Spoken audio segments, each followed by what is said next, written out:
জি, আমি ফয়সাল করিম মাসুদ। আহ, বিগত 12ই ডিসেম্বর ওসমান হাদির নামে যে ব্যক্তির হত্যা মামলার আসামি আমাকে করা হয়েছে। আসলে আমি এই মামলার সাথে, এই ওসমান হাদির যে হত্যা, এই হত্যার সাথে আমি কোনোভাবে প্রত্যক্ষ বা পরোক্ষভাবে জড়িত না। এটা পুরোটা একটা মিথ্যা বানোয়াট একটা নিউজ বা যেটাই বলেন আসামি আমাকে করা হয়েছে। করার পিছনে বেশ কিছু কারণ আছে, কারণ আমি তার প্রচারণে ছিলাম। আমি তার অফিস বলেন, আড্ডাখানা বলেন, যেটাই বলেন আমি সেখানে ছিলাম। সেখানে থাকার পিছনে মূল কারণটা হলো, আপনারা জানেন যে আমি অ্যাপেল সফট আইটি নামে একটা প্রতিষ্ঠানের মালিক। বিগত 10-12 বছর ধরে এই প্রতিষ্ঠান আমি চালাচ্ছি। এই প্রতিষ্ঠান থেকে আমি প্রায় 20-30 কোটি টাকার কাজ করেছি, উইদাউট তদবির, সুপারিশ ছাড়াই। কারণ আমি ব্যাটল অফ 71-এর প্রতিষ্ঠাতা। ব্যাটল অফ 71-এর মতো একটি গেম বানিয়ে আমি বাংলাদেশে জাতীয় পুরস্কারও পেয়েছি। আমি সফটওয়্যার ইঞ্জিনিয়ার, আমি এমবিএও করেছি। এখন কথা হচ্ছে সেটা না, কথা হচ্ছে যে আমি সেখানে কেন গেলাম। সরকার পতনের পর আমার ব্যবসা প্রতিষ্ঠানে অনেক লস হয়, যেখানে আমি ঋণগ্রস্ত হয়ে যাই। তো আমি কিছু কাজ, নতুন কাজ, আইটির কাজ জমা দিয়েছি। তো আমি তাদেরকে জমা দেওয়ার পর আমি দেখলাম যে তদবির সুপারিশ এখন দরকার হবে, কারণ যেহেতু আমার ব্যক্তিগত প্রোফাইলে এখন কোনো কাজ হচ্ছে না।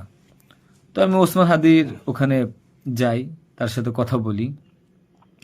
বলার পর সে আমাকে আশ্বস্ত করে বলে যে সে আমাকে কাজ পাইয়ে দিবে। এই বাবদ সে 5 লাখ টাকাও চায়। আমি 5 লাখ টাকা দিই তাকে। নগদ চেয়েছিল, আমি নগদই দিয়ে দিয়েছি।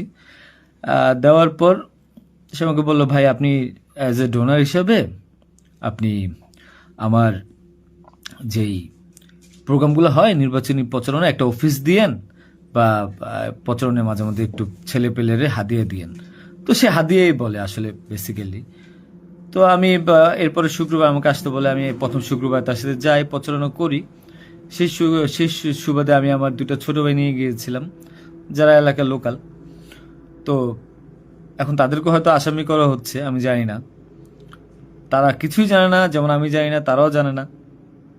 তো তারপর তাকে আমি 5,000 টাকা দিই। তার সাথে যে ছেলেটা আছে জাবের, তাকে জিজ্ঞাসা করলে জানতে পারবেন, সবার সামনে আমি দিয়েছি, এবং হাদিয়া হিসেবে সে খুব হাসি মুখে এটা গ্রহণ করেছিল। তারপর ওই দিনের খাওয়া দাওয়া শেষ, প্রোগ্রাম শেষ, আমরা চলে আসি। এরপর আমি আমার ব্যক্তিগত কাজে, নানা কাজে ব্যস্ত ছিলাম। হাদি একদিন ফোন দিয়ে আমাকে বলে, ভাই 16ই ডিসেম্বর আসছে, আপনার সাথে কিছু কথা আছে, আপনি আসেন। তার হোয়াটসঅ্যাপ মেসেজটা চেক করে দেখলে জানতে পারবেন। আমি কিন্তু তার নেক্সট শুক্রবার দিন, মানে আমি বৃহস্পতিবার দিন আমি কিন্তু যাইনি। সে আমাকে ফোন দিয়ে নিয়েছিল যে আপনি আসেন, এসে আপনি দেখেন যে আপনার সাথে কিছু কথা আছে, আপনার কাজটার বিষয়ে কিছু কিছু কথা আছে, আর আমাদের 16ই ডিসেম্বর প্রোগ্রামে আপনি একটু হেল্প লাগবে। তো আমি যাই। সাথে আমার বেসিক্যালি আমি বাইক চালাইতে পারি না, সেজন্য আমার যে বাইক, সেই বাইকের একজন চালক ছিল, ওটা আমার খুব ক্লোজ ছোট ভাই, আমার খুব স্নেহের, আলমগীর। এবং তাকে নিয়ে যাই সাথে করে। যাওয়ার পরে তার সাথে আমি, পতাকা হবে 35 ইঞ্চি, 40 ইঞ্চি, 18 ইঞ্চি, এগুলো জাবেরকে জিজ্ঞাসা করলে পাবেন, তার সাথে লোক, তাদের সবাই যারা ছিল ওই সিসি ক্যামেরা যাদেরকে যাচ্ছেন সবাইকে জিজ্ঞাসা করতে পারেন। এবং তাকে 250 গেঞ্জি বানিয়ে দিতে হবে, এই জন্য কত টাকা লাগবে ডিটেল।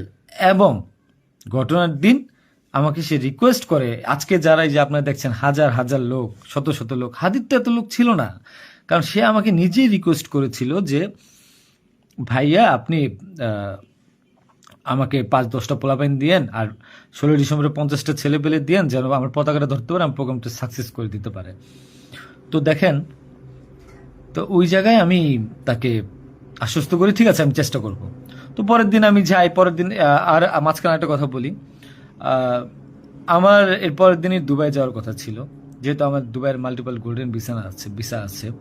আমি এর আগেও দুবাই গিয়েছিলাম। তো আমার একটা কাজে দুবাইয়ের কিছু প্রোডাক্ট কেনার কথা ছিল। তো আমার টিকিটটা আমি ওই দিন ক্যান্সেল করাই, যেহেতু সে রিকোয়েস্ট করেছে, পিছায় দিই। তো সেই বাবদে যেহেতু 10টা বাজে প্রোগ্রাম, তো আমি ভোরবেলায় বের হই, আলমগীর আমার বাসায় ছিল। আর আমার ওয়াইফ, বাচ্চা যেহেতু নরসিংদীতে থাকে, 5ই আগস্টের পর তারা ওখানে সেটেল করে দিয়েছিলাম। তো থাকার পর সুবাদে আমি আমার বোনের বাসায় উঠেছিলাম। আমি কিন্তু অন্য কোথাও যাইনি, বোনের বাসায় উঠেছিলাম ওদিন রাতে। তো ওই বাইক নিয়ে যাই, যেহেতু বাইকটা আমি কিনেছি। তো নাম রেজিস্ট্রেশন হয়নি।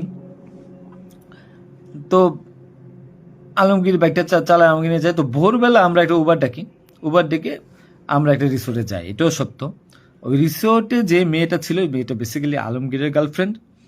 কারণ আলমগীর আমি দুবাই চলে যাওয়ার পর সে যেহেতু এলাকায় থাকতে পারছিল না, তার একটু বাইরে থাকতে হবে। তো মেয়েটা তার কাছে একটা হেল্প চায় বাসা ভাড়ার জন্য।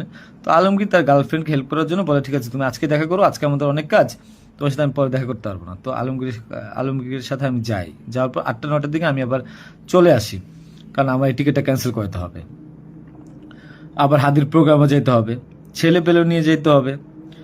তো আমি প্রিপারেশন নিয়ে সকালবেলা চলে আসি। আসার পর এখানে যে মেয়েটাকে গার্লফ্রেন্ড বানানো, মিথ্যা বানোয়াট একটা প্রচারণা, মানে এর চেয়ে লেম জঘন্য কোনো কিছু হইতে পারে না এই দেশে। মানে আমাকে আসামি করেছেন, ভালো কথা করেন, কিন্তু এইরকম মিথ্যা মানুষের কলঙ্ক দেওয়ার কোনো মানে নেই। সতরা জানেন ওই মেয়েটা গরিব একটা মেয়ে, মেয়েটাকে ফাঁসাচ্ছেন, মেয়েটাকে দিয়ে যা মন চায় তাই বলান। এখন কথা হলো যে আমি প্রোগ্রাম করেছি, হাদিকে যে ওই দিন কথা বলেছি, এবং ওই দিন আমি তাকে আবার 10,000 টাকা দিয়েছি, পোলাপানকে খাওয়া দিয়েন। আমি আমার বাইক নিয়ে যাই, কে বা কারা এই হত্যাকাণ্ড ঘটেছে আমি জানি না। আমি 10 মিনিট আগে তার কাছ থেকে বিদায় নিয়ে চলে আসি।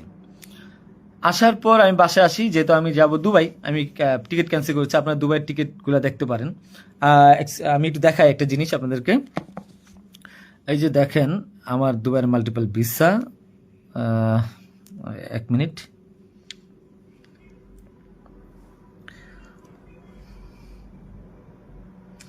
এই যে দেখেন আমার দুবাইয়ের মাল্টিপল ভিসা। হ্যাঁ, ওকে। আমি এখান থেকে ক্যামেরা যেহেতু দেখা যায় না, আমি এখান থেকে দেখাই। এই যে দুবাইয়ের মাল্টিপল ভিসা আমার স্পষ্ট আছে, দেখেন। ঠিক আছে, দেখেন। আরো ভালোভাবে যদি দেখাইতে চাই তাহলে দেখতে পারবেন কিনা আমি জানি না, একটু ভালোভাবে দেখেন। যাই হোক, এটা আমার দুবাইয়ের ভিসা। তো এরপর আমি এই যে আমার দুবাইয়ের ভিসা, আমার ওই দিন টিকিট ক্যান্সেল করি এবং আমি যাবো আমার কাছে বিদায় নিবই স্বাভাবিক। আমার ভাগিনা একটা আছে 5 বছর বয়স, সে আমার মোবাইলটা ফেলে দেয়। মোবাইলটা ফেলে দেওয়ার কারণে যেটা হয়েছে যে আমার এই মোবাইলটা নেওয়ার জন্য আমার 2 ভাগিনা খুব দৌড়ঝাঁপ করে মোবাইলটা নিয়ে আসে। আমার কাঁধে ব্যাগ ছিল, এখন ব্যাগকে অস্ত্রের ব্যাগ বানিয়ে দিচ্ছে, কিচ্ছু করার নেই আমার, যা বলবে তাই সত্য। আর আমার বাইকের নাম্বার প্লেট চেঞ্জ করে নাম্বার ম্যানহোল থেকে উদ্ধার করা, আমার বাবার 2বার ব্রেন স্ট্রোক করছে, তাকে দিয়ে উদ্ধার করানো, এটা কোন নাটক আমি জানি না। তো তারপর এই তো বাইক উদ্ধার দেখলাম, এগুলা দেখলাম, এরপর আমি বিদায় নিয়ে চলে আসি।